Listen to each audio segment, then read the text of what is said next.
आता आपण nuclear power plant बघणार आहोत.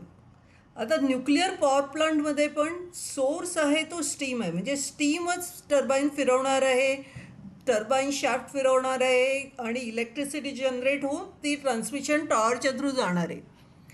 पण हा स्टीम तयार करायला कोणाची मदत होणार आहे? तर त्याचं फ्युएल आहे युरेनियम किंवा प्लुटोनियम. ते कसं काय ते आपण बघून घेऊया. आता इथे न्यूक्लिअर फिशन हा शब्द लक्षात घ्या. न्यूक्लिअर फिशनचा अर्थ काय? न्यूक्लियसचं ब्रेकडाऊन. फिशनचा अर्थ ब्रेकडाऊन. हां, तर आता होतं काय की युरेनियमचं न्यूक्लियस आहे U-235. 235 म्हणजे काय? त्याच्यामधल्या प्रोटॉन्स आणि न्यूट्रॉन्सची बेरीज 235. हां, हे स्टेबल असतं. तर आता त्याच्यामध्ये जर तुम्ही एक न्यूट्रॉन टाकला जोरात ना, तर तो असा सरळ निघून जाईल. पण तो जर हळू टाकला ना, तर तो युरेनियम 236 होतो. 236 झाला म्हणजे काय झालं की तो ॲटम आता अनस्टेबल झालं, त्याचं न्यूक्लियस अनस्टेबल होतं. आणि अनस्टेबल झालं ना का ते असं ढॉपकन फुटतं, म्हणजे त्याचं फिशन होतं. आणि त्या फिशनमधून काय काय बाहेर पडतं? तर बेरियम बाहेर निघतं, ट्रिप्टॉन बाहेर निघतो आणि 3 न्यूट्रॉन्स बाहेर निघतात. आणि ते 3 न्यूट्रॉन आहे ना, प्रत्येक न्यूट्रॉन आहे तो पुढे जाऊन आणि एका युरेनियम 235ला अनस्टेबल करतो आणि पुन्हा ते फुटतो. असं करत हे सगळे न्यूट्रॉन फुटून जातात आणि ह्याची अशी साखळीची ॲक्शन, चेन रिॲक्शन होते. आणि हे सगळे फुटत असताना ट्रिमेंडस एनर्जी जनरेट होते, ट्रिमेंडस हीट जनरेट होते. 200 MeV एवढी हीट जनरेट होते. आणि ती हीट आहे ना, ती आपण स्टीम करायला वापरतो. आता ही जी आपण रिॲक्शन बघितली की नाही, ती न्यूक्लिअर रिॲक्टरमध्ये होते. तर न्यूक्लिअर रिॲक्टरमध्ये काय असतं बघूया. न्यूक्लिअर रिॲक्टरमध्ये ना, ह्या इकडे सगळे असे फ्युएल एलिमेंट्स असे ठेवलेले असतात. फ्युएल एलिमेंट्स म्हणजे काय? U-235 ॲटम्स ठेवलेले असतात. नंतर हे सगळे दाखवलेत ते न्यूट्रॉन्स आपण त्याच्यावरती टाकून त्यांना अनस्टेबल करणार आहोत. पण ते अनस्टेबल केल्यामुळे खूप जोरात रिॲक्शन होईल, म्हणून त्याला कंट्रोल करायला हे रॉड्स ठेवलेत. तर ते रॉड्स कुठले? त्याला रॉड्स किंवा पॉट्स म्हणतो. ते बोरॉन किंवा कॅडमियम मेटलचे असतात. ते ही जी रिॲक्शन आहे ना, ती कंट्रोल करण्याचा प्रयत्न करतात. त्याचबरोबर हीट खूप जनरेट होते, तर इथे आपण पाणी ठेवलंय, वॉटर. हां, तर ते वॉटर आहे ते दोन काम करतं. एक म्हणजे जरा हीट कमी करतं आणि दुसरं म्हणजे ते कूलंट म्हणून पण काम करतं. ओके. तर न्यूक्लिअर रिॲक्टरमध्येच ह्या रिॲक्शन होतात आणि त्या जर कंट्रोल झाल्या नाही तर त्याचा ॲटॉम बॉम्ब होऊन प्रचंड जगाचं नुकसान होऊ शकतं. आता आपण न्यूक्लिअर पॉवर प्लांटचे पार्ट्स बघूया. हे पहिलं आहे कंटेनमेंट स्ट्रक्चर. त्याच्यामध्ये न्यूक्लिअर रिॲक्टर आहे आणि बॉयलर आहे. त्याच्यानंतर आहे कंडेन्सर. कंडेन्सरमध्ये टर्बाईन आहे आणि इकडे आहे जनरेटर. इथे आहे कूलिंग टॉवर. तर आता कंटेनमेंट स्ट्रक्चरमध्ये जो न्यूक्लिअर रिॲक्टर आहे त्याच्यामधून एक पाण्याची पाईप जाते, ज्यात पाणी इकडे टाकलं जातं आणि इथून हे असं पाणी गरम होऊन असं बाहेर जातं. हा पंप आहे, हा न्यूक्लिअर रिॲक्टरमध्ये फिरणारं हे पाणी. इकडे कंट्रोल पॉट्स आहेत आणि इकडे मध्ये न्यूक्लिअर फिशन होतं आहे. न्यूक्लिअर फिशनने जी उष्णता निर्माण होते त्यामुळे हे पाणी खूप गरम होतं, खूप गरम होतं, खूप गरम होतं. आणि त्यामुळे बॉयलरमध्ये पाणी आहे जे असं इथून कुलिंग टॉवरमधून इकडून ह्या पंपातून आलेलं हे जे पाणी आहे ना, त्याची वाफ होते. आणि ती वाफ आहे ही कंडेन्सरमध्ये जाते आणि टर्बाईनला गोल गोल घुमवते. आणि टर्बाईनमुळे जनरेटरमध्ये जनरेटरचं ॲक्सल गोल गोल फिरतं आणि इलेक्ट्रिसिटी जनरेट होते आणि बाहेर पोचते. ओके. तर वाचूया. Nuclear reactor for fission. control pods for controlling reaction, boiler for making steam, conversion of water to steam, turbine and generator. आणि ही जी आहे इकडे, ही जी वाफ इकडे पडते, गरम पाणी पडतंय, ते परत असं कुलिंग टॉवरमध्ये जातं, थंड होतं. इकडचं थंड कुलिंग टॉवरचं पाणी येतं आणि हे इकडचं पाणी आहे पंपाने पुन्हा बॉयलरमध्ये जातं स्टीम होण्यासाठी. ओके. न्यूक्लिअर पॉवर प्लांटचा आपण जरा एक व्हिडिओ बघूया. हे बघा इकडे हे न्यूक्लिअर रिॲक्टर आहे आणि तो असा त्या कंटेनमेंट स्ट्रक्चरमध्ये तो आणि हे ठेवलेला आहे स्टीमचा हा बॉयलर ठेवलेला आहे.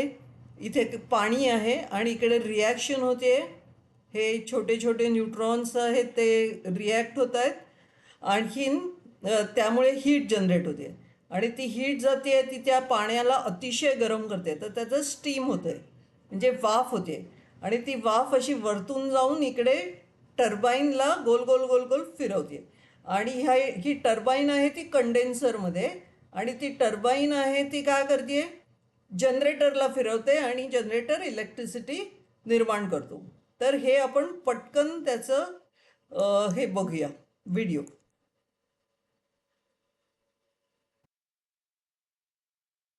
ओके. तर आता ह्याचा फ्लोचार्ट कसा लिहायचा.